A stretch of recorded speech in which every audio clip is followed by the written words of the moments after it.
Chào mừng các bạn đến với bệnh viện ô tô.vn. Chúng tôi xin hân hạnh giới thiệu đoạn video bổ ích này.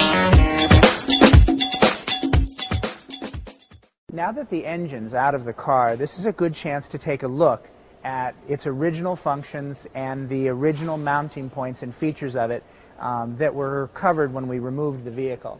The drive shaft slides into the back of the transmission on these splines.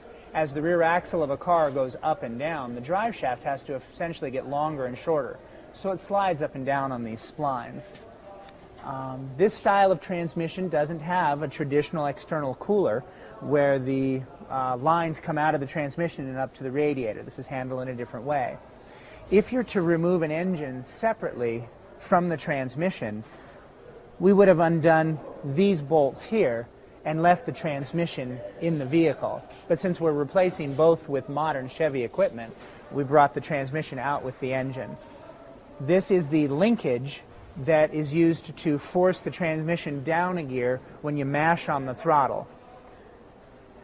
The carburetor has been removed, and we've put the carburetor mounting plate on it here. We don't even know where this valve cover is. The car came to us, somebody had tried to mess with the engine years and years ago. The exhaust bolts up to the engine on either side, and we've taken that loose. It's in the front center underneath on this side. It's on the back over here.